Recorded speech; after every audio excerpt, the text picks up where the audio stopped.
தமிழ்நாட்டிலே தமிழர்களுடைய அடையாளங்களை எல்லாம் அவமதிக்கின்ற வேலையை ஆளுநர் பதவியில் வரக்கூடியவர்கள் செய்து வருகிறார்கள். பாரதிய ஜனதா கட்சி ஆட்சி அமைந்த பிறகு ஆளுநர் பதவியை பயன்படுத்திக் கொண்டு தமிழ் மொழியை அவமானம் செய்வது, தமிழர்களின் அடையாளமாக இருக்கக்கூடிய ஒப்பில்லா திருவள்ளுவரை இழிவுபடுத்துவது, அவருக்கு மதம் சாயம் பூசுவது என்று தமிழ்நாட்டுக்கு விரோதமான, தமிழர் விரோதமான செயலை ஆளுநர் செய்து வருகிறார்கள். கடந்த ஆளுநரும் இதே போல செய்தார். அதற்கு முன்னாடி இந்த ஆளுநரும் இதே போல தமிழர் விரோத வேலையை செய்தார். இப்பொழுது வந்திருக்கக்கூடிய ஆளுநரும் தமிழர் விரோத செயலை தொடர்ச்சியாக செய்து வருகிறார். இப்ப பிஜேபி அரசு தமிழருக்கு எதிராக இருக்கக்கூடியவனை மட்டும்தான் இங்க ஆளுநர் அனுப்புவேன்னு சொல்லி அனுப்பிட்டு இருக்காங்களா அப்படிங்கறதா எங்களுடைய கேள்வி. தமிழ்நாட்டை அவமானப்படுத்த வேண்டும், தமிழர்களை அவமானப்படுத்த வேண்டும், திருவள்ளுவரை அவமானப்படுத்த வேண்டும் என்பதற்காக தான் இங்க ஆளுநர் என்கிற பதவியை பயன்படுத்திக் கொண்டிருக்கிறார்கள். இந்த ஆளுநர் பதவியால் எந்த பயனும் தமிழ்நாட்டிற்கு இல்லை. நேற்றைக்கு திருவள்ளுவருக்கு காவி சாயம் பூசி, அவருக்கு மதச்சாயத்தை பூசி அவமானப்படுத்துகின்ற வேலை செய்திருக்கார்கள். இது எவ்வளவு திமிர் இருந்தா இந்த வேலையெல்லாம் இந்த பிஜேபி காரன் செஞ்சுட்டு இருப்பான். இத்தனை ஆண்டு காலம் தமிழர்கள் திருவள்ளுவரை மதத்திற்கு அப்பாற்பட்டவராக, ஜாதிக்கு அப்பாற்பட்டவராக அவர் உலக பொதுமறையை கொடுத்தார், உலகத்திற்கே நீதி வழங்கினார் என்கின்ற உயர்த்தி பிடிக்கிறோம். அவரை கொண்டு போய் மதச்சாயத்துக்குள்ளே பூசுகின்ற வேலை செய்கிறார்கள். வள்ளுவர் காலத்தில் தமிழ்நாட்டிலே சனாதனத்திற்கு எதிரான குரலாக வள்ளுவர் குரல் எழுந்தது. வள்ளுவர் சனாதனத்துக்கு எதிராக பேசினார். பிறப்புக்கும் எல்லா உயிர்க்கும் என்று சனாதனத்துக்கு எதிராக பேசினார். சனாதனம்னா என்ன அர்த்தம்? ஒவ்வொரு ஜாதிக்கும் ஒவ்வொரு கர்மா இருக்குன்னு அர்த்தம், ஒவ்வொரு தர்மம் இருக்குன்னு அர்த்தம். அவன் ஜாதி வேலையை அவன் பண்ணணுங்கிற அர்த்தம். இல்லன்னு சொல்லிடுவாங்களா? இந்த தொழிலை செய்யறதுக்கு இந்த ஜாதி தான் இருக்குது அப்படின்னு சொல்லுவதுதான் சனாதன தர்மம். யாராவது மறுத்தர முடியுமா? பிஜேபி காரங்க சனாதன தர்மம் எழுதி வச்சிருக்கிறது எல்லாரும் படிச்சிருக்கிறோம். ஒவ்வொரு சாதிக்கும் ஒவ்வொரு தர்மமும் ஒவ்வொரு கர்மமும் இருக்கிறது, ஒவ்வொரு கடமையும் இருக்கிறது. அந்த கடமையை செஞ்சுட்டு பலனை எதிர்பார்க்காதன்னு சொல்றதான கீதை உனக்கு. இங்க பார்ப்பனலா இருக்கக்கூடியவங்க, உயர் ஜாதியா இருக்கக்கூடியவங்க மேலேயே உட்கார்ந்து இருப்பாங்க, அதிகாரத்தில் இருப்பாங்க, கல்வியில இருப்பாங்க, வேலையில இருப்பாங்க, பணத்தை சம்பாதிப்பான். அவனுக்கு வேலை செய்வதற்கு தான் சூத்திர ஜாதிகளாக இருக்கக்கூடிய தமிழ்நாட்டில் இருக்கக்கூடிய பல்வேறு சாதியை சேர்ந்தவர்கள், முக்கோளத்தோராக இருந்தாலும் சரி, நாடாராக இருந்தாலும் சரி, கவுண்டராக இருந்தாலும் சரி, வண்டியராக இருந்தாலும் சரி, பறையராக இருந்தாலும் சரி, கோணராக இருந்தாலும் சரி, பலர், இப்படி எல்லா சாதியும் பார்ப்பனர்களுக்கு சேவை செய்ய வேண்டும் என்றுதான் மனுஸ்மிருதியில் எழுதி வைத்திருப்பதான் சனாதனம். இல்லைன்னு எவனா சொல்ல முடியுமா? திரும்ப திரும்ப சனாதன பேசக்கூடிய ஆள் யார்? உயர் ஜாதி சார்ந்தவங்க சனாதனம் வேணும் பேசிட்டு இருக்கான். சாதாரண சமூகத்தை சார்ந்தவர்கள், பட்டியல் சமூகத்தை சார்ந்தவர்கள் பேசுகிறார்களா? அது பிற்படுத்தப்பட்ட சமூகத்தை சார்ந்த சனாதனம் வேணும் பேசுறோமா? யார் பேசுறாங்க? இவங்களுக்கு கூலி வேலை பார்க்கறதுக்கு சம்பளம் எல்லாம் வேலை பார்க்கறது தான் எங்களுடைய வேலையா? அதுதான் ஜாதியை பிரிச்சு வச்சு ஜாதியா பிரித்து வைத்திருப்பதான் சனாதனம் என்று சொல்கிறார்கள். வர்ணமாக பிரித்து வைத்திருப்பதான் சனாதனம் என்று சொல்றாங்க. இல்லன்னு சொல்லிடுவாங்களா? வர்ணாசிரமம் வேண்டாம் என்று சொல்லிடுவாங்களா? சனாதனத்தில் நாங்கள் வர்ணாசிரமத்தை சேர்த்தம் சொல்லிடுவாங்களா? வர்ணம்னா என்ன? வர்ணங்கிறது என்ன? ஒவ்வொருத்தனுக்கும் ஒவ்வொரு பிறப்பு இருக்குது, பிறப்பினுடைய அடிப்படையில் அவர்கள் பிரிக்கப்பட்டிருக்கிறார்கள் என்று நாங்கள் மட்டும் சொல்லல, பிஜேபி காரனே சொல்லியிருக்கிறாங்க. போன ஜென்மத்தில் என்ன செஞ்சீங்களோ அதனுடைய விளைவாக இந்த ஜென்மத்தில் இந்த ஜாதியில பிறந்திருக்கிறீங்க. இந்த ஜாதியில பிறந்ததுனால தான் இந்த வேலையை நீங்க செய்யணும். இந்த வேலையை பார்ப்பனர்களுக்கு, உயர் ஜாதிக்காரங்களுக்கு சேவையா செஞ்சு காசு வாங்காம கூலி வேலை செய்து நீங்கள் மோட்சத்தை அடையுங்கன்னு சொல்லுவதாங்க சனாதனம். அதான் சனாதனம். இல்லன்னு சொல்லிட முடியுமா? அப்ப இதை நம்ம மேல திரிப்பதும். சனாதனத்துக்கு எதிராக பேசினவர் தான் திருவள்ளுவர். அவருடைய குரலிலே வர்ணாசிரமம் கிடையாதுங்க. சனாதன்ற வார்த்தையே கிடையாது. இந்து என்ற வார்த்தையே திருக்குறள்ல கிடையாது. இவருடைய சாமி பேர், எந்த சாமி பேருமே அதுல கிடையாது. ராமன் பேர் இருக்குதா? கிருஷ்ணன் பேர் இருக்குதா? எந்த பேருமே கிடையாது. அவர் கடவுளுக்கு அப்பாற்பட்டவராக, மதத்திற்கு அப்பாற்பட்டவராக, நிலத்திற்கு அப்பாற்பட்டவராக, ஏன் அவர் உலகம் முழுவதும் வாழக்கூடிய அனைத்து மக்களுக்குமான ஒரு நீதியை போதித்தவர் தான் திருவள்ளுவர். அவருக்கு போய் இங்க காவி சாயத்தை பூசுவதும், அவருக்கு பட்டயம் போடுறது, இந்த மாதிரி வேலையெல்லாம் விஷமத்தனமான வேலை, தமிழர்களை அவமானப்படுத்துற வேலை. அதே மாதிரி இந்த வந்தே மாதரம் என்கின்ற பாட்டை ஏதோ கொண்டாடுறாங்க, தேசிய கீதம், தேசிய பாடல்னு சொல்றாங்க. வந்தே மாதரத்தை பயன்படுத்துவதா வேண்டாமா என்று ஒரு கமிட்டி உருவாக்குனாங்க. 1936 ஒரு கமிட்டி உருவாக்குனாங்க. அதுக்கு நேதாஜி தலைமையில தான் அதற்கான ஆலோசனை நடந்தது. ஏன்னா நேதாஜிக்கு தான் அந்த வங்க மொழி தெரியும். வங்க மொழியில தான் இந்த வந்தே மாதரம் பாடல் எழுதியிருக்கிறாங்க. அதுல அந்த குழுவில நேரு இருந்தார், நேதாஜி சுபாஷ் சந்திர போஸ் இருந்தாங்க. இவங்க எல்லாம் பேசி என்ன முடிவு பண்ணாங்கன்னா, நேதாஜி சொல்றாரு, இந்த பாடல் என்பது கடந்த காலத்தில், அவருக்கும் முன்னாடி காலத்தில் அன்றைக்கு இந்துக்களின் பெருமையையும் முஸ்லீம்களை சிறுமைப்படுத்துவதற்காக பாடப்பட்ட பாட்டு. அது ஏதோ வெள்ளக்காரன் தடை செஞ்சுட்டாங்கிறதுக்காக கொண்டாட முடியாது. அதிகபட்சம் வேணா 2 வரியை வேணா பாடிக்கோங்கன்னு தான் சொன்னாரே ஒழிய அதை தேசிய கீதமாக அவர் ஏற்றுக்கொள்ளவில்லை. ரவீந்திரநாத் தாகூரினுடைய பாடலை தான் தேசிய கீதமாக ஏற்றுக்கொண்டார்கள். ஏனால் அது அனைவரையும் அரவணைக்கிறது, அனைவரும் அரவணைக்கிறது. வந்தே மாதரத்தில் தமிழ் மொழிக்கு ஏதாவது பேர் இருக்குதா? தமிழர்களை அவங்க அடையாளப்படுத்துறாங்களா? கிடையாது. அது வெறுமனே வங்கத்தை பாராட்டுறது. மேற்கு வங்கம் தான் இந்தியாவா? நான் கேட்கிறேன். வந்தே மாதரத்தில் வங்க நிலத்தினுடைய பெருமையை பேசுகிறாங்க. தஞ்சாவூர் பெருமையையும் காவிரி டெல்டாவின் பெருமையும் பேசுறத தேசத்தினுடைய பாடலா வைக்கிறதுக்கு பிஜேபிக்கு துணிச்சல் இருக்கா? துணிச்சல் இருக்கா? வச்சிருவியா? அப்படி வச்சிருவியா நீ? மேற்கு வங்கத்தையும் கிழக்கு வங்கத்தையும் சேர்த்து அந்த வங்க தேசத்தை பாடுகின்ற பாராட்டுகின்ற பாட்டை எங்களுக்கு தேசத்தின் பாடலாக எங்க தலையில் எதுக்கு திணிக்கிற? எங்க தொண்டையில் எதுக்கு திணிக்கிற? அந்த பாட்டுக்கு முன்னுரிமையாமா, தமிழ் மொழிக்கு 3ஆம் இடமாமா. எவ்வளவு கொழுப்பு இது! யார் காசுல இந்த இடத்துல இவ்வளவு பெரிய வீட்டுல நீங்க இருக்கிற? யார் காசு அது? யார் வீட்டு நிலம்? தமிழன் கொடுத்த காசு, தமிழனோட நிலம். சென்னையில மத்திய பகுதியில், சென்னையோட மைய பகுதியில் 150 ஏக்கர்ல எதுக்கு இவருக்கு வந்து இடம்? இவ்வளவு பெரிய வீடு எதுக்கு? இவ்வளவு பெரிய இடம் வேணா இவருக்கு கொண்டு போய் வெளியில போடுங்க, பெரும்பாக்கத்தில் போடுங்க. எல்லாருக்கும் அங்கதான் வீடு இருக்குது, தமிழர்கள் அங்கதான் வசிக்கிறான். பெரும்பாக்கத்தில் ஒரு வீடை ஒதுக்கி கொடுங்க, போதும் போதும் இந்த வேலை பார்க்கறதுக்கு. ஆளுநர் தமிழ்நாட்டில் என்ன ஆக்கப்பூர்வமான வேலை செய்கிறார்? என்ன நிர்வாக வேலையை செய்கிறார்? என்ன நிர்வாக வேலை செய்கிறார்? அவர் கீழே தான் இங்க பல்கலைக்கழகங்கள் இத்தனை காலம் கொடுக்கப்பட்டிருந்தது. எந்த பல்கலைக்கழகம் உலக அளவில் புகழ்பெற்ற பல்கலைக்கழகமாக மாற்றுவதற்கு ஆளுநர் என்ன வேலை செஞ்சாரு? அவருக்கு எதுக்கு தண்டத்துக்கு நம்ம வந்து சம்பளம் தரணும்? எதுக்கு இவ்வளவு பெரிய வீடு தரணும்? எதுக்கு இங்க தமிழ்நாட்டில் தலைநகரத்தில் மைய பகுதியில் எங்க மக்கள்லாம் கண்ணகி நகர்ல பெரும்பாக்கத்தில் அங்கே துன்புறுவாங்க, சித்திரவதைப்படுவாங்க. ஆளுநருக்கு இங்க நடுவீட்டில் கொண்டு வந்து உட்கார வச்சு பூஜை பண்றாங்க வேலையா? இது போன்ற தமிழ் மொழியை இழிவு செய்யக்கூடியவர்களை, திருக்குறளை திருவள்ளுவரை இழிவு செய்யக்கூடியவர்கள் தமிழ்நாடு ஒருபொழுது அனுமதிக்காது. தமிழ்நாட்டில் இது போல பல போராட்டங்கள் நடந்து வந்திருக்கின்றன. தொடர்ச்சியாக போராட்டம் நடக்கும். ஒரு வகையில் ஆளுநருக்கு நாம நன்றி சொல்லணும். ஏனால் எங்களை எல்லாம் மறுபடியும் போராட்ட களத்திற்கு வா என்று அழைக்கக்கூடிய ஒரு போர்க்குரலை வந்து ஆளுநர் எழுப்பியிருக்காரு. அதெல்லாம் தயாரா தான் இருக்கிறோம். எதை பத்தியும் நான் கவலைப்பட்டதில்லை. தமிழ்நாடு கிளர்ந்தாலும் உங்களை மாதிரி 1000 பேரை பார்த்தாச்சு. நீ எல்லாம் யாரு? நீ எல்லாம் ஒரு ஆளா அப்படின்னு சொல்லி தமிழ்நாடு சொல்லும். இது மாதிரி எத்தனை பேரை பார்த்திருக்கிறது? எத்தனை தமிழனை எதிரிகளை விரட்டி அடித்திருக்கிறது தமிழ்நாடு. தமிழர்கள் சுயமரியாதை அற்றவர்கள் அல்ல. ஆகவே தமிழ்நாட்டில் இது போன்ற விஷமத்தனமான சில்லுண்டி வேலைகள் எல்லாம் செய்யறதை பிஜேபி நிறுத்திக்கணும். இதற்கு மேலும் மோளை செஞ்சுட்டு தான் தமிழ்நாடு தழுவிய பெரிய ஜனநாயக போராட்டங்கள் எல்லாம் எடுக்கும். தாவேக அரசு இது குறித்து உடனடியாக கடுமையான ஒரு அறிக்கைகள் வெளியிடணும். சும்மா நீங்க வந்து மேலோட்டமாக பேசுவதோ, கவர்னர் வந்து இதான் வழிமுறை கொடுத்திருக்காரு அப்படிங்கறதுனால கவர்னர் மாளிகையில் சொல்றதெல்லாம் ஏத்துக்கணும்னு அவசியம் இல்லை. தாவேக அரசு இதை கண்டிச்சு பேசணும்ல, நீங்க பேசணும்ல. பிறப்போக்கும் எல்லா உயிருக்கும் என்று வள்ளுவர் சொன்னது நீங்க எடுத்து உங்க கட்சியினுடைய முழக்கமாக முன் வச்சிருக்கிறீங்க. அப்படி என்றால் இதை பற்றி வலிமையான கண்டனத்தை தெரிவிக்க வேண்டிய பொறுப்பு உங்களுக்கு இருக்கிறது. நீங்கள் அறிக்கை போடுவதல்ல, களத்தில் உங்க கட்சிக்காரங்களை இறக்கிடுங்க, போராட்டத்தை இறக்கிடுங்க. அவர் இன்னும் அரசியல் படுத்தல. 2 வருஷத்துல ஆட்சியை பிடிச்சிருக்கீங்க. இதுவரைக்கும் உங்க கட்சிக்காரர்களை இங்க அரசியல் படுத்தல. போராட்ட காலத்தில் இறக்குங்க. போராட்ட காலத்தில் இருக்க எம்எல்ஏவை தவிர, அமைச்சர்களை தவிர உங்களுடைய கட்சியினுடைய மாவட்ட பொறுப்பாளர் இருக்கிறாங்க. கண்டன கூட்டத்தை நடத்த சொல்லுங்கள், கண்டன ஆர்ப்பாட்டத்தை நடத்த சொல்லுங்க. ஆளுநருக்கு எதிராக அந்த போராட்ட முழக்கத்தை எழுப்ப சொல்லுங்க. நீங்க ஆட்சியில் இருக்கிறனால போராட வேண்டியதில்லை என்று அர்த்தம் அல்ல. மக்களுக்காக, தமிழ் மண்ணுக்காக, தமிழ் மொழிக்காக ஏதேனும் இழுக்கு வந்தால் போராட்ட காலத்தில் நிற்பவன் தான் தமிழ்நாட்டை ஆள்வதற்கு தகுதியானவன். அதெல்லாம் நான் கண்டு காணாமல் போயிரும் அப்படின்னு தாவேகாவும் முதலமைச்சரும் இருந்தார்கள் என்றால் அது எதிர்காலத்தில் அவர்களும் இந்த எதிர்ப்பை சந்திக்க வேண்டியிருக்கும். முதலமைச்சர் வாய் திறந்து பேசணும், இது குறித்து கண்டிக்கணும். இதெல்லாம் வந்து பார்த்து பொறுத்து இருக்க முடியாதுங்க. நீங்க வெளிப்படையா பேச வேண்டிய கட்டாயம் இருக்கிறது. தமிழ்நாடு என்பது பேசி பேசி அரசியலை மக்களிடத்தில் கொண்டு சேர்த்து வளர்ந்த ஒரு மாநிலம், அரசியல் படுத்திய மாநிலம். முதலமைச்சர் அரசியல் பேசவில்லை என்றால், வெளிப்படையாக துணிந்து வந்து நிற்கல அப்படின்னா, முன்னாடி நிக்கலனா, அப்ப தமிழ்நாட்டை பற்றியான மதிப்பு என்னவாக இருக்கும்? தமிழ் மொழிக்கு இழுக்கு என்றால் முதலமைச்சர் முதலில் பேச வேண்டும், அந்த கட்சி போராட்ட காலத்தில் இறங்க வேண்டும் என்று அந்த கட்சியினுடைய நண்பர்களுக்கு நான் வேண்டுகோள் வைக்கின்றேன். நீங்க பெரிய பொறுப்பு எடுத்திருக்கிறீங்கனால் மக்களை அரசியல்படுத்த வேண்டிய பொறுப்பு அதைவிட மிகப்பெரிய பொறுப்பு. ஆகவே நீங்களும் களத்தில் இறங்க வேண்டும் என்கின்ற வேண்டுகோளையும் இச்சமயத்தில் முன்வைத்து ஆளுநருக்கு எங்களது வன்மையான கண்டனம். பாரதிய ஜனதா கட்சியினுடைய சங்கித்தனத்தை தேர்தலில் மக்கள் விரட்டி இருக்கிறாங்க. இதுக்கு மேலே சங்கித்தனம் பண்ணிட்டு இருந்தீங்கன்னா உங்களுக்கு கிடைக்கக்கூடிய இந்த ஒரு சீட்டு இல்லாமல் போகும் என்பதையும் இச்சமயத்தில் தெரிவித்து எங்கள் போராட்டம் தொடரும் என்பதையும் இந்த சமயத்தில் தமிழ் மக்களுக்கு தெரிவிக்க கடமைப்பட்டிருக்கிறோம்.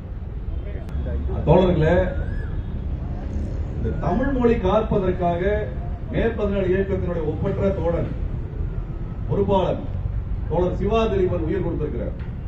இந்த ஆளுநரை நாங்கள் கண்டிக்கின்றோம். சிவா திலீபன் எங்களுக்கு உத்தரவிட்டு சென்றிருக்கிறார். தமிழ் மொழிக்கு இழுக்கு நேர்ந்தால் எவனாக இருந்தாலும் எதிர்த்து நெல் என்று எங்களுக்கு உத்தரவிட்டிருக்கிறார். சிவா திலீபனுடைய நினைவிலே ஏந்திதான் இந்த போராட்டம் நடந்து கொண்டிருக்கிறது. ஆகவே இந்த ஆளுநரை நாங்கள் எச்சரிக்கை கடமைப்பட்டிருக்கின்றோம். இதுபோல அமைதியான போராட்டங்களை மட்டுமே நாங்கள் நடத்தி கொண்டிருப்போம் என்று இந்த பாரதிய ஜனதா கட்சியினுடைய RSS சங்கிகள் நினைத்தால் கடுமையான எதிர்ப்புகளை தமிழ்நாட்டில் இருக்கக்கூடிய அனைத்து ஜனநாயக இயக்கங்களையும் திரட்டி நாங்கள் நடத்த வேண்டியிருக்கும். பல்லாயிரக்கணக்கான தமிழர்கள் ஒன்று திரண்டு இந்த ஆளுநர் அலுவலகத்தை இல்லத்தை முற்றுகின்ற போராட்டத்தை தோழர் சிவா திலீபனினுடைய உத்தரவை ஏற்று நாங்கள் நடத்துகின்ற நிலைக்கு நாங்கள் முன்னகர்வோம் என்பதை சமயத்தில் தெரிவித்துக் கொள்கிறோம். ஊடகங்களுக்கு நாங்கள் தெரிவிக்கின்றோம். தயவு செய்து சொல்லுங்கள், நாங்கள் ஒரு உயிரை கொடுத்திருக்கிறோம். தமிழ் மொழிக்காக எங்கள் தோழர் சிவா திலீபன் களம் கண்டிருக்கிறார், உயிர் கொடுத்திருக்கிறார். அதனால் ஒரு காலத்திலும் நாங்கள் பின்வாங்க மாட்டோம். எங்கள் தோழர்கள் உயிருக்கு அஞ்சுபவர்கள் அல்ல. எங்கள் தோழர் உயிர்களை ஒரு பொருட்டாக நாங்கள் எங்கள் உயிரை நாங்கள் பார்க்கவில்லை. தமிழ் மொழிதான் எங்கள் உயிர், தமிழ் மொழிதான் எங்கள் உயிர். தமிழ் மொழிக்கு இழுக்கு செய்யறத உன் வேலையா வச்சுட்டு இருந்தேன்னா பார்த்துட்டு நாங்கள் சும்மா இருக்க மாட்டோம். தமிழ்நாடு முழுவதும் பல்லாயிரக்கணக்கான தமிழர்களை ஒன்று திரட்டி இந்த ஆளுநர் மாளிகை வெளியில் வர இயலாத அளவிற்கு ஒரு முற்றுகை போராட்டத்தை நாங்கள் நடத்தி காட்டுவோம் என்று எச்சரிக்கின்றோம். ஆகவே இது ஏதோ அடையாள போராட்டமா வர்றோம், போராடுறோம், போறோம்னு ஆளுநரை நினைச்சுக்காத. நீ ஏதோ அதிகார மமதையில உட்கார்ந்துக்க நினைச்சுக்காத. இதற்கு முன்னால் இருந்த ஆளுநர்கள் எல்லாம் அந்த இல்லத்தை விட்டு வெளியில் வர இயலாத அளவிற்கு தமிழ்நாட்டில் தமிழர்கள் போராட்டத்தை நடத்தினார்கள்.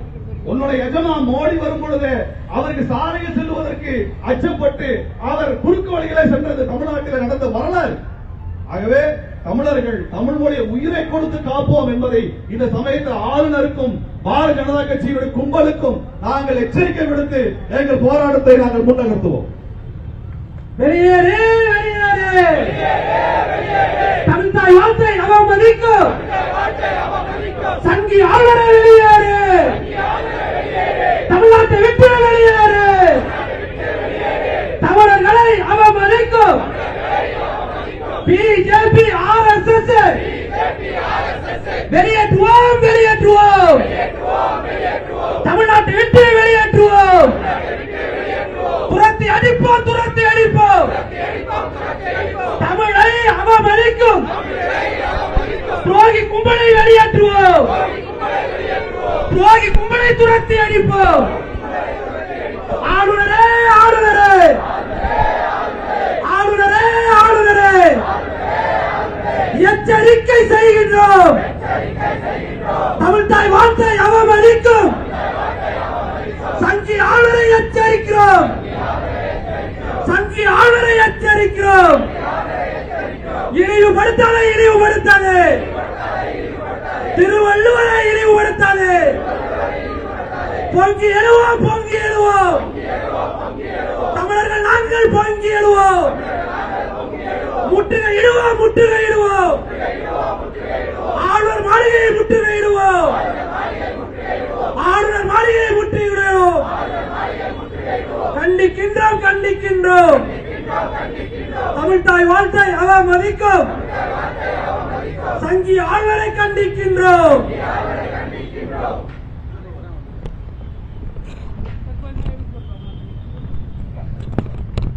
தோழர் சிவா திலீபன் அவர்களுடைய இணையர் மே 17 இயக்கத்தினுடைய பொறுப்பாளர் தோழர் கீதா அவர்கள் தற்பொழுது கண்டன உரை நிகழ்த்துவார். போராட்டத்தில் கலந்து கொண்டுள்ள அனைத்து தோழர்களுக்கும் எனது வாழ்த்துக்களை தெரிவித்துக் கொள்கிறேன். மே 17 இயக்கம் இன்று முன்னெடுத்துள்ள இப்போராட்டத்தின் முக்கிய காரணம் என்ன? தமிழ் மொழியை இங்கே 3ஆம் இடத்தில் பாடுவது. தமிழ்தாய் வாழ்த்து 3ஆம் இடத்தில், அதாவது முதலில் வந்தே மாதரம், 2வது தேசிய கீதம், அடுத்ததாக தமிழ்தாய் வாழ்த்தை பாடி தமிழ்தாய் வாழ்த்தினுடைய மதிப்பை குறைத்து இங்க ஆளுநர் இந்த மாதிரி வழிமுறைகளை எடுத்திருக்காங்க. சென்ட்ரல் கவர்மெண்ட் இந்த மாதிரி ஒரு சட்டம் கொடுத்தாலும் தமிழ்நாட்டுக்குள்ள இருக்கிற இந்த அரசவையில இந்த மாதிரி பாடல் 3ஆவதா பாடுறது தமிழ்தாய் வாழ்த்தை. இதை எதிர்த்து நாங்க முதல்ல குரல் கொடுத்திருக்கோம். தமிழுக்காக முன்னுரிமை அளிக்கணும் தமிழ் மாநிலத்துல. அதே மாதிரி சனாதனத்தை சொல்றாங்க. சனாதனன்றது ரொம்ப ஒரு மோசமான அது ஒரு வழிமுறையே கிடையாது. அது வாழ்க்கை வழிமுறை. வாழ்க்கை வழிமுறைன்னு யார் சொல்றது? பார்ப்பனர்கள் தான் சொல்றது, நமக்கு கிடையாது. அது நம்ம தமிழர்கள் இந்துக்களே முதல்ல கிடையாது, நாம் தமிழர்கள். அப்படி இருக்கும்போது அந்த முறையை நம்ம எடுக்கணும்ன்ற அவசியம் கிடையாது. மேலும் அது நிறைய பெண்களை பிற்போக்குத்தனத்தை தள்ளுவதும் பெண்களை அவமதிக்கிறதுமான ஒரு நெறிமுறையா அது இருக்கு, அவங்களுக்கு இருக்கு, நமக்கு கிடையாது. நமக்கு பெரியாரும் அம்பேத்கரும் மார்க்சும் சொன்னதுதான் நமக்கு வந்து வழிமுறைகள். திருவள்ளுவர் சொல்ல அறத்தை வைத்துதான் நம்ம தமிழ்நாடு வந்து முன்னாகிறது. ஆனா இந்த மாதிரி செயலை வந்து தமிழ்தாய் வாழ்த்தை அவமதிக்கிற ஆளுநரையும் நாங்க வந்து வன்மையா கண்டிக்கிறோம். தமிழுக்காக தன்னுடைய உயிரை இந்த சிவாதிலீபன் அவர்களின் கொள்கை முன்னே எடுத்து இந்த போராட்டமானது இன்னைக்கு நாங்க வழிமுறை செய்கிறோம். ஆகவே இந்த ஆளுநருடைய செயலை கண்டித்து இப்போராட்டத்தை தொடர்ந்த மே 17 தோழர்கள், வருகை தந்த அனைத்து தோழர்களுக்கும் ஊடகத்துறையினருக்கும் நன்றி சொல்கிறோம். வணக்கம். அடுத்ததாக கண்டன உரையாற்ற தந்தை பெரியார் திராவிட கழகத்துடைய பொறுப்பாளர் தோழர் நாகராஜன் அவர்களே. அன்பார்ந்த தோழர்களே, தகுதிவாய பெரியவர்களே, இன்றைக்கு தமிழ்நாட்டில் பாஜக கைக்கூலி அரசுதான் பொறுப்பேற்றிருக்கிறதோ என்ற அச்சத்தில் இருக்கின்றோம். அந்த வகையில் இன்றைக்கு தமிழினுடைய உரிமைகள் பறிக்கப்படுகிறது. தொடர்ந்து மே 17 தமிழ்நாட்டில தமிழினத்திற்காகவும் தமிழ் மக்களுக்காகவும் தமிழ் மொழிக்காகவும் களத்தில் இன்று போராடுகிறார்கள். அந்த வகையில் தான் ஆற்றல் மிகு செயல் வீரர் தோழர் திலீபன் அவர்கள் இந்த மொழிக்காக தன் உயிரியை தியாகம் செய்திருக்கின்றார். அந்த வகையில் தான் நாங்கள் இன்றைக்கு ஆளுநரை கண்டித்து இந்த ஆர்ப்பாட்டத்தை நடத்தி கொண்டிருக்கின்றோம். அன்பார்ந்த தோழர்களே, எண்ணி பார்க்க வேண்டும். இந்தியா என்பது ஒரு மதசார்பற்ற நாடு. இந்த மதசார்பற்ற நாட்டில அது தமிழ்நாடு தமிழ் மாநிலமாக இருந்தாலும் சரி, இந்திய ஒன்றிய அரசாக இருந்தாலும் சரி, இந்திய அரசியல் சட்டத்திற்கு கட்டுப்பட்டு தான். அப்படி இருக்கின்ற போது இங்கே ஆளுநர் அதிகாரம் அதிகமா, இந்திய அரசியல் சட்டத்திற்கு அதிகாரம் அதிகமா என்று சொன்னால், இந்த நாட்டை ஆளுவது இன்றைக்கும் பிரதமர் கிடையாது. இந்த நாட்டை ஆளுவது இந்திய அரசியல் சட்டம் தான். இந்திய அரசியல் சட்டம் சொல்லுகிறது மத சார்பற்ற நாடு என்று சொல்லுகிறது. ஆனால் இந்த நாட்டில ஆளுநர் மாளிகை என்பது இந்தியாவிலே இல்லையா? அவர்கள் இந்திய அரசியல் சட்டத்துக்கு கட்டுப்பட மாட்டார்களா என்று கேள்வி எழுகிறது. அன்பார்ந்த தோழர்களை, எண்ணி பார்க்க வேண்டும். இந்த வந்தே மாதரம் பாடல் என்பது எதற்காக பாடப்பட்டது, ஏன் இதை பாடுகிறார்கள் என்பதை எல்லாம் நாம் எண்ணி பார்க்க வேண்டும். தமிழ்நாட்டில் தற்போதைய ஆட்சி இன்றைக்கு நடைபெற்றுக் கொண்டிருக்கிறது. ஒருவேளை அவர்கள் தெரியாமல் இருக்கலாம். ஆனால் தோழர் நம்முடைய திருமுருக காந்தி அவர்கள் களத்திலே நின்று போராடக்கூடியவர். தமிழ்நாடு அரசியல் மட்டுமல்ல, இந்திய அரசியல் மட்டுமல்ல, உலக அரசியலையும் இன்றைக்கு அவர்கள் போல பேசுவது தமிழ்நாட்டில் யாரும் கிடையாது. அந்த வகையில இவர்களை போன்றவர்கள் எல்லாம் இவர்கள் கேட்க வேண்டும், வரலாற்றை கேட்க வேண்டும். வந்தே மாதம் பாடலை நாம் கூட சொல்லிருக்கிறோம். பக்கிம் சந்திர சட்டர்ஜி என்ற வங்காள பாப்பான் 1880 எழுதிய ஆனந்தமனம் என்ற வங்கமொழி நாவலில் இடம்பெற்றுள்ள ஒரு பாடல் தான் அது. எதற்காக என்று சொன்னால், அவர்கள் எல்லாம் முஸ்லிம்களை அழித்து ஒழித்துவிட்டு தேவி காளியம்மன் கோயிலில் எதிர பாடுகிறார்கள். அவர்கள் அந்த பாடல் தான், அந்த ஆனந்த மனம் என்ற நாவலில் இருக்கின்ற பாடல் தான் வந்தே மாதரம். வந்தே மாதரம் பாடல் எதை குறிக்கிறது சொன்னால், இந்து மதத்தில அதுவும் சனாதன இந்துக்களை ஆதரித்து முஸ்லிம்களை ஒழிப்பதற்கு ஆங்கிலேயர்களோடு கூட்டு சேர்ந்து இந்த நாட்டில இந்து ராஜ்யத்தை அமைப்பதற்காக வந்தே மாதரம் பாடலை உயர்த்தி பிடித்திருக்கிறார்கள். இதுவரையில அதுக்கு நூற்றாண்டு விழா என்று சொல்லி கூட இல்லாத நூற்றாண்டு விழாவை இந்தியா முழுவதும் பரப்புகிறார்கள். திட்டமிட்டு ஊடகத்தின் மூலமாகவே இது மாதிரி ஆளுநர்கள் எல்லாம் இன்றைக்கு நேற்று கூட வள்ளுவருக்கு காவி சாயம் பூசியிருக்கிறார்கள். அன்பார்ந்த தோழர்களே, தமிழ்நாட்டில் ஆளுநரை அடித்து விரட்டுகின்ற காலம் மிக விரைவில் வரும். ஆனால் அவர்கள் நினைக்கிறார்கள் தமிழர்களை கிள்ளிக்கரையாக நினைக்கிறார்கள். தமிழர்கள் மானமற்று சுரணையற்று கிள்ளுகிறார்கள். திலீபன் தன் உயிரை தியாகம் செய்த பிறகு கூட மே 17 எங்களை போன்றவர்களையும் தமிழ்நாடு அரசும் இந்த பாஜக கூட்டமும் RSS கூட்டமும் என்ன நினைக்கிறது சொன்னால், இவர்கள் எல்லாம் கிள்ளுக்கீரிகள், இவர்களுக்கு என்ன செய்துவிட முடியும் என்று நினைக்கிறார்கள். அன்பார்ந்த தோழர்களை, பத்திரிகையாளர் ஊடகங்களை தெரிந்து கொள்ளுங்கள். உலகத்தில் ராணுவத்தை கட்டுப்படுத்த முடியும், காவல்துறை கட்டுப்படுத்த முடியும். ஆனால் மக்கள் போராட்டத்தை கட்டுப்படுத்தியத உலக வரலாறே கிடையாது. உலக சர்வாதிகாரியாக இருந்த ஹிட்லர் தற்கொலை செய்து கொண்டு செத்து போனவன் தான். அவன் தான் இந்த ஆலயத்தை தூக்கு பிடித்தான். அவனுக்கே மக்கள் அவ்வளவு பாடம் புகுந்திருக்கிறார்கள். எனவே எம்மாத்திரம் இந்த ஆளுநர் இந்த அரசியலமைப்பு சட்டத்தை விட்டு தர மாட்டோம். மதசார்பற்ற நாட்டில் இது போன்ற மத குருடிகளை பாடுவதை ஆளுநர் ஒரு நிமிடம் கூட ஆளுநர் இருக்கின்ற பொறுப்பும் தகுதியும் அற்றிருக்கிறார். எனவே ஆளுநரை உடனடியாக தமிழ்நாடு விட்டு வெளியேறுகின்ற போராட்டத்தை அறிவித்து நாங்கள் நாடு முழுவதும் பிரச்சாரத்தை கொண்டு செல்வோம். இது போன்ற தமிழர்களை எழுத்தி பிடிக்கலாம், அவருடைய சித்தாந்தத்தை நடைமுறைப்படுத்தலாம் என்று எண்ண வேண்டாம். நீங்கள் மக்களுக்காக பாடுபட வேண்டும், மதத்துக்காக பாடுபடக்கூடாது. இது மக்கள் ஆட்சியை தவிர மதத்துக்கான அரசு இல்லை என்று சொல்லி இது போன்ற செயல்கள் நடைபெறக்கூடாது. இந்த ஒருங்கிணைத்த மே 15 என்னுடைய வாழ்த்துக்களை வண்டியில் தெரிவித்துக் கொண்டு வாய்ப்புக்கு நன்றி கூறி விடைபெறுகிறேன். நன்றி, வணக்கம். பாரதிய ஜனதா கட்சி இந்த ஆளுநர் பதவியை வைத்து ஆளுநர் பதவியை கேள்வி கேட்க முடியாது, ஆளுநருக்கு அதிகார வரம்பு என்று எந்த வரம்பையும் அரசியல் சாசனத்தில் சொல்லலை அப்படிங்கிறதுனால அதை வைத்துக் கொண்டு நம் மீதான பல்வேறு விஷயங்களை திணிக்கிறாங்க. நீட்டு தேர்வை ரத்து செய்ய வக்கில்லாத இந்த ஆளுநர் வங்க பாடலை நம் மீது திணிக்கின்ற திமிரோடு இங்கே செயல்பட்டுக் கொண்டிருக்கிறார். நம் மக்கள் என்ன கேட்கிறாங்க? தங்கை அனிதா இறந்து போனார், அதற்கடுத்து 13 குழந்தைகள் மருத்துவக் கல்லூரியில் படிக்க முடியாம தன்னை தானே அழித்துக் கொள்ளக்கூடிய அவலத்தை நாம் பார்த்தோம். நம்ம வீட்டு குழந்தைகள் அதற்கு நீட் தேர்வுகளை விளக்க வேணும் கேட்டா அதை பேசுவதற்கு வக்கில்லை, அந்த சட்டத்தை ஆதரிப்பதற்கு இவர்களுக்கு மனம் இல்லை, தடுத்து வைத்திருக்கிறார்.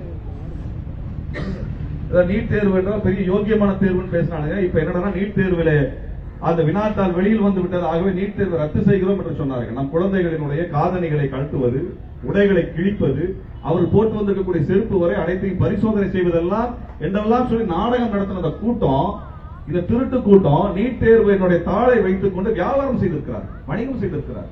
தமிழ்நாட்டினுடைய மாணவ செல்வங்களுடைய எதிர்காலத்தை நாசப்படுத்திய கூட்டம் தான் இந்த ஆளுநர் கூட்டம். இவங்க தான் வந்து இந்த நீட் தேர்வை வைத்து அந்த வினாத்தாளை வைத்து பணம் சம்பாதிச்சு கொள்ளையடிச்ச கூட்டம்.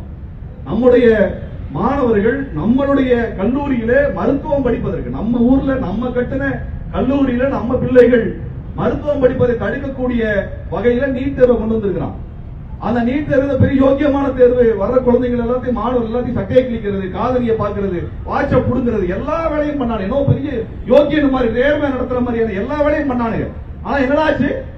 உங்க அரசாங்கத்தில் என்னடாச்சு? நீட் தேர்வுடைய வினாத்தால் வெளியில் கசிஞ்சிருக்கு. இன்னைக்கு நீட் தேர்வு ரத்தாகி இருக்கிறது, மறு தேர்வு. இதான் உங்க யோக்கியதை. உன் யோக்கியதை தான் உன்னால ஒரு பரீட்சை நடத்த முடியல. ஏன்னா உங்களோட பிரதமர்ல இருந்து எல்லாரும் ஒழுங்கா டிகிரி படிச்சான சர்டிபிகேட் காமிக்க முடியல. உங்களால கல்வி அமைச்சர் சர்டிபிகேட் காமிக்க முடியல. எல்லாருமே வந்து நான் என்ன படிச்சேன் சொல்லுவதற்கு கூட வழி இல்லாத இந்த கூட்டம் ஒரு தற்குடி கூட்டம் அங்க ஆட்சி கட்டளை அமர்ந்து கொண்டு நம்முடைய பிள்ளைகளினுடைய எதிர்காலத்தை நாசப்படுத்தி இருக்கிறான். நீட் தேர்வுக்கு ரத்து செய்வதற்கு மசோதாவிலே தமிழ்நாடு சட்டசபையில் ஏகமனதாக நிறைவேற்றப்பட்ட மசோதாவை கையெழுத்து போடுவதற்கு இந்த ஆளுக்கு வலிக்குது. ஆனா முஸ்லீம்களை கொலை செய்ய வேண்டும், வங்கம் என்பது மிகப்பெரிய நிலப்பரப்பு, அப்பேற்பட்ட இடம் அப்படின்னு பாராட்டி பேசுகின்ற இந்த வந்தே மாதரம் பாட்டை நம்ம பாடணும், தேசிய பாடலாம். நான் கேட்கிறேன், இந்த பாடல் யார் யார் பாடணும்னா பங்களாதேஷ்காரன் பாடட்டும். அவன் ஊரை பேசுது, அவன் மொழியில இருக்குது. நீ அங்க போய் பாடு, அங்க போய் பாடு. எங்க ஊர்ல திணிக்கிற, எங்க ஊர்ல திணிக்கிற? வந்தே மாதரமும் வங்கமொழி பாடலாமா? தேசிய கீதமும் வங்கமொழி பாடலாம். ஏன் தமிழ்ல பாடுறதுக்கு ஆள் இல்லையா? தமிழ்நாடு தேசபக்தி பாடலை எழுதியவர்கள் யாரும் இல்லையா? நீதான் பெருசா பேசுற பாரதியை கொண்டாடுறோம், பாரதியை கொண்டாடுறேன், பாரதி தேசபக்தி பாடலாம் எழுதுறியா? ஏன்னா எப்பவுமே வங்கமொழியை பார்க்கணும், வேற ஒண்ணு இல்ல. வங்காளத்தில் தேர்தல் வந்தது, அங்க ஓட்டு பொறுக்கணும். அந்த ஓட்டு பொறுக்கிறதுக்கு தான் வங்கமொழி பாடலை நம்மள திணிச்சானுங்க. அது இந்த ஆளு இங்க வந்து பாடிட்டு இருக்காரு, இங்க வந்து பாடிட்டு இருக்காரு. தமிழ் மொழிக்கே 3ஆம் இடம். வேணா நீ மேற்கு வங்கத்துல சோறு வாங்கி தின்னு ராஜா, அங்க வேணா நீ வந்து சம்பளம் வாங்கிக்கோ. எங்க ஊர்ல வாங்க, நாங்க எதுக்கு அவனுக்கு சம்பளம் தரணும்? நான் 150 ஏக்கர் நிலத்தை உனக்கு கொடுக்கணும், நாங்க எதுக்கு தரணும் உனக்கு? இப்படி தமிழர்களுக்கு எதிராகவே வேலை செய்வது, இதையவே ஒரு வேலையா வச்சிருக்கக்கூடிய இந்த கூட்டம் தமிழ்நாட்டிலிருந்து விரட்டடிக்கப்பட வேண்டும், ஆட்சி அதிகாரத்திலிருந்து விரட்டடிக்கப்பட வேண்டும். அது வரைக்கும் மக்களை நாம் அரசியல் படுத்துறதா இங்க வந்திருக்கிறோம். எதுக்கு ஆர்ப்பாட்டம் நடத்துகிறோம்? மக்களிடத்துல சொல்லுகின்றோம். இது ஆளுநர் காதுக்கு கேட்குதா கேட்கல? அவங்க முதல்ல காது முளைச்சிருக்கானே தெரியல. அவங்க காதே முளைச்சிருக்கான்னு தெரியல. மூளை முளைச்சாதான் காது முளைக்கும். அவங்க மூளையும் முளைச்சது இல்ல, காது முளைச்சது. அவங்களுக்காக நம்ம சொல்லலாம், மக்களிடத்துல சொல்லுகின்றோம், மக்கள்கிட்ட சொல்றோம். இப்படி வந்து தமிழர் விரோதவர் தான் நம்மளை ஆட்சி செஞ்சுட்டு இருக்கிறான். ஆளுநர் என்கிற பதவியே தேவையில்லாத பதவி. வெள்ளக்காரன் கொண்டு வந்த பதவி. வெள்ளக்காரனா எதிர்க்கிறான் பிஜேபி காரன், கிறிஸ்தவன் சொல்றான், அந்நியன் சொல்றான், அந்நிய கைக்கூலின்னு சொல்றான். ஆளுநர் பதவி யாருப்பா? அதுவும் அந்நிய கைக்கூலி உருவாக்குற பதவி தான். தூக்கி போடு, வச்சிருக்கா. அப்ப உனக்கு எது வசதியோ அதை வைத்துக் கொள்ளுவேன், அதை வைத்துக் கொண்டு மாநில உரிமை நசுக்குவ, காலில் போட்டு திணிப்ப, தமிழ் மக்களை தமிழ் மொழியை இழிவுபடுத்துவ. இதையெல்லாம் தமிழிடம் பார்த்துக் கொண்டு இருக்குமா என்ற கேள்வி எழுப்புறோம். இன்றைக்கு எல்லாரும் திரண்டு வந்திருக்கிறோம். எல்லாருமே நீங்க எல்லா விடுமுறையில நீங்க எல்லாம் வீட்டில் இருக்கலாம், விளையாட்டு போட்டியில பார்க்கலாம். ஆனால் மே 17 இயக்க தோழர்களும் ஜனநாயக இயக்க தோழர்களும் இன்னைக்கு வீதிக்கு வந்திருக்கிறோம். இன்னைக்கு வீதிக்கு வந்திருக்கிறோம். எங்கள் விடுமுறையை பார்த்து வெயிலை பார்த்து ஒதுங்கி நிற்கவில்லை. தமிழ் மொழிக்கு இழுக்கு என்றால் எங்க சிவாதிரிமன் சொன்னதை போல வீதிக்கு வர வேண்டும் என்கிற அரசியலை உயர்த்தி பிடிச்சி வீதி வந்து நிற்கிறோம். இப்படியே பார்த்துட்டு இருக்க மாட்டோம். மக்களே, வேடிக்கை பார்க்கக்கூடிய தமிழ் மக்களே, நீங்கள் வீதிக்கு வாருங்கள். வீதிக்கு வந்து போராடினாதான் தமிழ்நாட்டை காக்க முடியுமே ஒழிய ஒருவரல் புரட்சியில உன்னதி பண்ணிட முடியாது. ஒரு ஓட்டு போட்டு எதையும் காப்பாற்ற முடியாது. நீங்கள் ஓட்டு போட்டு தேர்ந்தெடுத்த அரசு இதை கண்டித்து இன்னும் பேசவில்லை. அவர்கள் வாயிலிருந்து பேசணும். ஏனென்றால் இன்றைக்கு தமிழ்நாட்டில் பொறுப்பேற்கக்கூடிய அரசு என்பது 1.5 கோடி தமிழர்கள் வாக்களித்து தேர்ந்தெடுக்கப்பட்ட அரசு. தமிழ் மொழிக்கு இடுக்கு என்றால் அந்த அரசுதான் துணிந்து பேச வேண்டும், துணிச்சலோடு பேச வேண்டும், முதுகெலும்போடு பேச வேண்டும் என்கின்ற கோரிக்கையை தமிழ் மக்கள் எப்பொழுதுமே வச்சிருக்கிறாங்க. எப்பொழுதுமே தமிழ்நாட்டின் தலைவர்கள், தமிழ்நாட்டின் ஆட்சிக்கட்டில் இருக்கக்கூடியவர்கள் தமிழ் மொழிக்கு இழுக்கு என்றால், தமிழனுக்கு இழுக்கு என்றால், தமிழ்நாட்டுக்கு ஆபத்து என்றால் முதல் குரலாக முதலமைச்சர் குரல் வேண்டும் என்று சொல்லுவார்கள், போராடுவார்கள். அதைத்தான் கேட்கின்றோம். ஆக உங்களை தேர்ந்தெடுத்த மக்களை அரசியல்படுத்துவதற்கும் உங்கள் கட்சிக்காக உழைத்தவர்கள் அரசியல்படுத்துவதற்கும் நீங்கள் போராட்ட களத்தில் வர வேண்டும். ஆகவே தமிழ் மொழியை காப்பதில் எங்களுக்கு சமரசம் கிடையாது. எந்த கட்சியாக இருந்தாலும், எந்த ஆட்சியாக இருந்தாலும் நாங்கள் சமரசம் செய்து கொள்ள போவதில்லை. நாங்கள் போராட்ட களத்தில் இருப்போம். ஒருவராக இருந்தாலும், இறுதி தமிழனாக இருந்தாலும் மே 17 தோழன் களம் காண்பான் என்பதை சொல்கின்றோம். எங்களுடைய போராட்டம் ஒரு நாளும் அடிபணியாது, யாருக்காகவும் சமரசம் செய்து கொள்ள மாட்டோம் என்பதைத்தான் எங்க சிவா திலீபன் சொன்னார். ஆக சிவா திலீபனுடைய மறைவிற்கு பிறகு நாங்கள் அந்த முழக்கத்தை முன்னெடுத்து களத்தில் இருக்கிறோம். இப்படியே பார்த்து அடையாள போராட்டத்தை மட்டும் நடத்தி கொண்டிருக்க மாட்டோம். ஒட்டுமொத்த தமிழ்நாட்டின் ஜனநாயக இயக்கங்களை ஒன்று திரட்டி ஒரு பெரும் போராட்டத்தை, ஆளுநரே இதற்கு மேல் தொடர்ச்சியாக தமிழ் மொழியை இழிவு செய்தால் நீ இல்லத்தை விட்டு வெளியில் வர முடியாத அளவுக்கு தமிழ்நாட்டினுடைய இயக்கங்கள், கட்சிகள், ஜனநாயக தோழர்கள் திரண்டு என்று எதிர்ப்பு தெரிவிப்பார்கள். அது நடக்காத விஷயம், நடக்க முடியாத விஷயம் இல்ல. ஜல்லிக்கட்டு போராட்டத்தில் தமிழன் திரண்டு எழுதான். காளை மாட்டிற்காக களம் கண்டவன் தாய்மொழி தமிழை காப்பதற்காக களம் வர மாட்டானா? இங்கே போர்க்களத்தில் இவன் நிற்பானே, துணிந்து நிற்பானே, குரல் உயர்த்துவானே, அந்த தமிழன் வந்து நிற்பான். சுயமரியாதை தமிழன் வந்து நிற்பான். அங்கே களம் கண்டானே, ஈழத்தில் களம் கண்டானே, தமிழ்நாட்டில் இந்தி மொழி எதிர்த்து களம் கண்டானே, அந்த மரபு மாறவில்லை. அந்த குருதி இன்றும் தமிழக உடலில் ஓடிக்கொண்டிருக்கிறது. அதையெல்லாம் பார்த்து நீங்க கிள்ளுக்கரையாக நினைத்து விட வேண்டாம். இது பிஜேபி சங்கிகளை நாங்கள் எச்சரிக்கின்றோம். தமிழ்நாட்டை, தமிழ் மொழியை, திருவள்ளுவரை, திருக்குறளை நீ இழிவு செய்தால் நாங்கள் பார்த்துக் கொண்டு அமைதியாக நாங்கள் கடந்து செல்ல மாட்டோம் என்பதை எச்சரிப்பதற்காகத்தான் இங்கே திரண்டிருக்கிறோம். தமிழ்நாட்டு மக்களுக்கு நாங்கள் அறைகோல் விடுக்கின்றோம். எத்தனை காலம் தான் வீட்டிலே உட்கார்ந்து இருப்பீங்க? வீதிக்கு வாங்க. நீங்க ஏதோ ஒரு நாள் ஓட்டு போட்டா மாற்றம் வந்து விடாது. மாற்றம் என்பது முன்னெடுத்து நடக்க வேண்டும். ஓட்டு போட்டு ஏன் ஓட்ட நடக்கணும்? தமிழ் மொழிக்கு ஏதாவது பிரச்சனை என்றால், இழுக்கு என்றால் வீதிக்கு வரக்கூடியதுதான் உண்மையான மாற்றம். ஓட்டு நடக்கக்கூடியதான் மாற்றம். நீ 5 வருஷம் கையை கட்டி உட்கார்ந்து 5 வருஷம் கழிச்சு ஓட்டு போட்டு மாற்றம் எப்படி மாறும்? நீ வீதிக்கு வா, பொதுமக்களுக்கு கேள்வி கேளு, உன் உரிமைக்காக போராடு, உன் மொழிக்காக நீ களம் காண். இதையெல்லாம் செய்யாமல் வீட்டில் உட்கார்ந்து ஒரு நாள் ஓட்டு போட்டு லீவ் எடுத்து ஓட்டு போட்ட ஒன்னாலெல்லாம் தமிழ்நாடு மாறிடாது. இந்தியாவை மாற்ற முடியாது. இந்துத்துவவாதிகளை விரட்டிவிட முடியாது. தமிழ்நாட்டையும் தமிழ் மொழியும் உன் வாழ்க்கையும் நீ காப்பாற்ற வேண்டும் என்றால் விடுமுறையோ வேலை நாளோ வீதிக்கு வா. அதெல்லாம் வராம சொகுசா உட்கார்ந்து நான் கிரிக்கெட் பார்ப்பேன், சினிமா பார்ப்பேன், 5 வருஷத்துக்கு ஓட்டு போட்டு மாற்றத்தை கொண்டு வரங்கிற பம்மாத்து பூ சுத்துகின்ற வேலையெல்லாம் ஈடுபடாது. ஆகவே தமிழ் மக்களுக்கு அறைகோல் விடுக்கின்றோம். தமிழ்நாட்டில் ஜனநாயக அமைப்புகளுக்கும் அறைகோல் விடுக்கின்றோம். அனைத்து அரசியல் கட்சிகளுக்கும் அறைகோல் விடுக்கின்றோம். அனைவரும் ஒன்று திரண்டு தமிழ்நாட்டு உரிமையை, மாநில உரிமையை பாதுகாப்பதற்கு முன்வர வேண்டும் என்று சொல்லி இந்த போராட்டத்தில் பங்கெடுத்த அனைத்து தோழர்களும் குறுகிய காலத்திற்குள்ளாக திரண்டு வந்திருக்கிறார்கள். பல்வேறு ஊர்களில் இருந்து திரண்டு வந்திருக்கிறார்கள். பல்வேறு அவர்களுக்கு வேலை இருக்கு. எல்லா ஆபீஸ் நாளைக்கு ஆபீஸ் போகக்கூடியவங்க, வேலைக்கு போகக்கூடியவங்க தான். எல்லாத்தையும் விட்டு நீங்க வந்திருக்கிறாங்க. எல்லாத்துக்கும் குடும்பம் இருக்கிறது. உங்களை போல அவர்களுக்கு குடும்பம் இருக்கிறது, குழந்தைகள் இருக்கின்றன, நாளைக்கு வேலை இருக்கிறது, வேலைக்கு போவதற்கு முன்பால் பணிக்கான தயாரிப்பு இருக்கிறது, எல்லாம் இருக்கிறது. ஆனாலும் போராடுவதற்கு மனம் இருக்கிறது, துணிந்து நிற்பதற்கு வீரம் இருக்கிறது, எங்களை கொண்டு போய் களத்தில் நிறுத்துவதற்கு தமிழ் மொழி இருக்கிறது என்பதை சொல்லி இந்த ஆர்ப்பாட்டம் இனிமேலும் தொடர்ந்து நடக்கும். இந்த போராட்டம் ஒருபொழுதும் அடிபணியாது என்பதை சொல்லி விடைபெறுகிறேன். நன்றி, வணக்கம். ஆர்ப்பாட்டம் மீது ஆர்ப்பாட்டம், தமிழ் தாய் வார்த்தை அவமதிக்கும் ஆளுநரை கண்டித்து மே 17 இயக்கத்தில் ஆர்ப்பாட்டம் மீது ஆர்ப்பாட்டம். 3ஆம் இடமா தமிழ்நாட்டில் அன்னை தமிழுக்கு 3ஆம் இடமா இந்திய அரசே, மோடி அரசே, திணிக்காதே திணிக்காதே வந்தே மாதரத்தை திணிக்காதே பறிக்காதே பறிக்காதே மாநில உரிமையை பறிக்காதே